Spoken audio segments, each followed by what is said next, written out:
In my opinion, at least, I'd say Unbreakable is by far the best M. Night Shyamalan film. I only saw it for the first time a couple of years ago, and I was kind of floored by how much I liked it. I think it really is him at his best as a filmmaker. What M. Night Shyamalan's good at is making his movies very meta, to use the scream term. That is where there's almost a bigger focus on trying to gauge and guide audience reactions and expectations as opposed to the actual storytelling in some cases, which is why he has his over reliance on twist endings. And sometimes it works. Like it worked really well in this movie, but it doesn't work very well in some other movies when it's just kind of inserted in there. You really need to. The thing with making a movie that's very meta is you need a build up because it's very easy to make it obnoxious or nonsensical or to make it detract from the story. What often happens, I find, is just people just insert stuff into things. Like there'll be no need to put in like some weird thing. Like a good example of that is in Pulp Fiction where they randomly draw the square for no reason, like and it suddenly becomes supernatural, or in The Rock where they discover aliens exist for some weird reason. But this movie, I think, was really did a good job of integrating it in, and I think Mr. Glass is a really good example of that. I think he's one of the better villains in cinema. He's just a very fascinating and deep character. Given that he only appears, well, Glass is coming out. It will probably be out by either the time I put this up or the time you see it. But for a character who's only in one film, he has a lot of depth to him and he's very fascinating. So let's just kind of go back and talk a bit. Who is Mr. Glass? So Elijah Prince was born with a disease that makes his bones extremely brittle. He broke a whole bunch of bones upon coming out of the womb, and pretty much any kind of jar or anything can break his bones. In one of the deleted scenes, he goes on a roller coaster and it breaks a whole bunch of bones in his body. And because of this, people make fun of him and they call him Mr. Glass. And kind of the only thing that he really takes solace in is comic books. He just obsessively reads comic books. He's a huge comic book fan. His mother uses them as it's kind of an interesting thing. It's interesting that he's kind of almost the main character as much as Bruce Willis is, which is something I like. So his mother would put comic books out on a bench in front of their house to get him outside so he would go and read them. So over time he just grew up obsessed with that. And you really kind of get the view of a man who's trapped inside of his own mind because it was very limited what he could do with the outside world. Like it was hard for him to really do anything because everything would break him. And that was coupled with what the movie at least tells us is a genius level intellect. And just kind of that complete isolation kind of resulted in him becoming demented and retreating into fantasy. And one of the things I like about him, it's I think a trait of a good villain is if their motivations are understandable, but not sympathetic, if that makes sense. And that's kind of one of the things I liked about Ganondorf before Skyward Sword, is his motivations were understandable. The Gerudos were a tribe that lived in the desert. He emerged as their king. He wanted to take better land from them and move them out of the desert. And to that end, he did horrific things. And he went far beyond the like ends justify the means to just eventually become consumed by his hatred. And in Wind Waker, he talks about this, so you can kind of see the motivations of Ganondorf. They're understandable. He has that bit of like doing what's best for his people that over time is kind of unsuccessfully balanced against his own anger and hatred and resentment and greed. So, like I said, you can understand where he's coming from, but he's not sympathetic because of it. And then there's some other villains like Magneto who are, in my view, quite sympathetic and are very close to kind of being heroes. They're kind of like anti-villains like Arcturus Minx. And Mr. Glass is somewhere kind of within that. His motivations make a lot of sense, but he's not very sympathetic.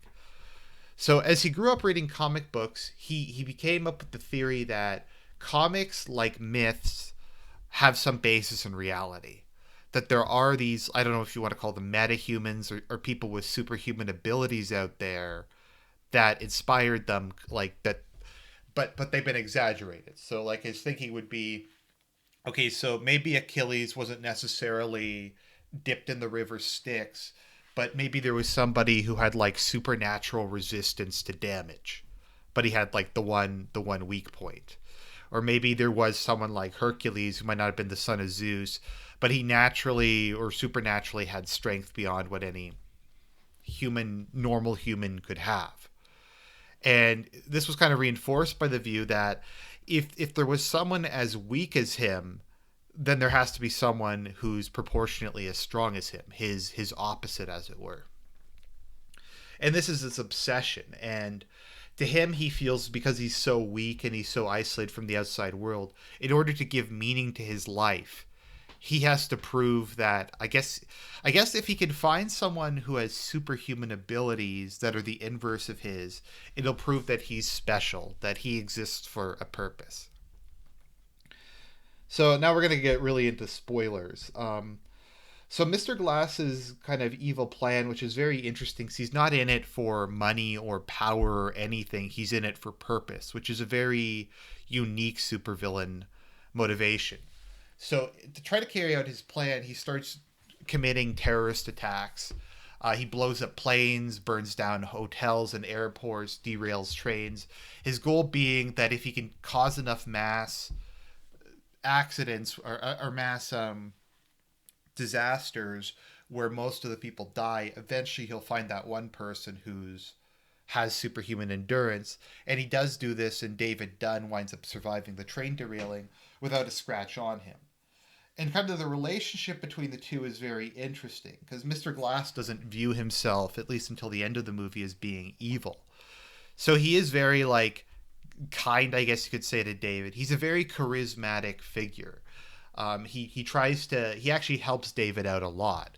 He kind of helps him come to terms with his identity. He helps him start to become like the hero that he was meant to be. All that kind of stuff. It's always interesting when villains don't view themselves as being evil, when they have kind of this more complicated or more, I guess, kind of subtle view of themselves. And I think for him at this point in time, there is this drive for purpose, but I think maybe it's almost a childish belief that if he can just find a superhero, someone who can kind of be the salvation of the world, then that will kind of justify all of his crimes.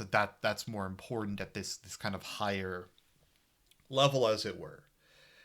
And it's just the relationship's really interesting. And eventually, by the end of the movie, once he manages to prove that David is a superhero, he comes to the conclusion that Mr. Glass is his supervillain name, and he's kind of like it's a natural thing you often will have where you'll have like the guy who's super intelligent but not strong, and then the guy who's not super intelligent but is super strong.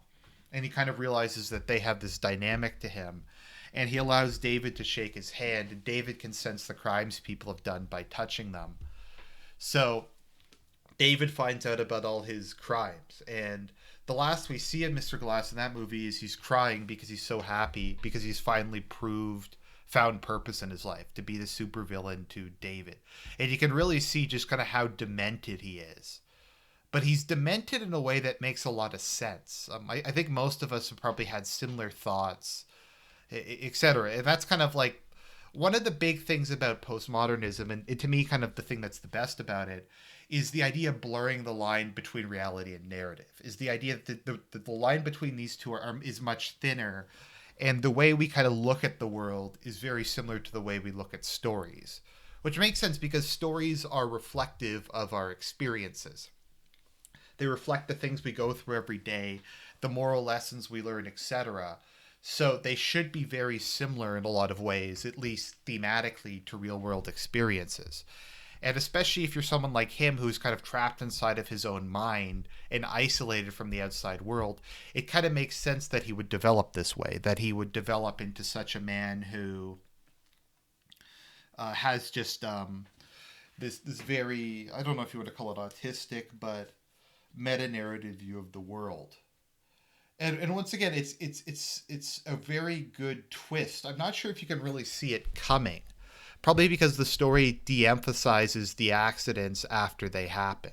I mean, it's just kind of mentioned in passing, and we know about Mr. Glass's obsession with superheroes, but it could quite possibly be benign. Sure, he's a weirdo, and sure, he's played by Samuel L. Jackson, but that could just be the acting, just be the actor, and that could just be a result that he's kind of awkward from not having many friends when he grew up. And kind of him being the villain at the end, I think was actually a really good twist, and it made a lot of sense because sometimes there's twists and they don't make any kind of sense, but this one made a ton of sense, and I really liked it. So I think Mr. Glass is one of the better villains in movies. I really like the character. I haven't seen the movie as of recording this video, the movie Glass. It's been getting bad reviews, but I still want to see it, and I still want to see kind of what kind of development of the character there is. So that's the reaction review, and I'll talk to you guys later.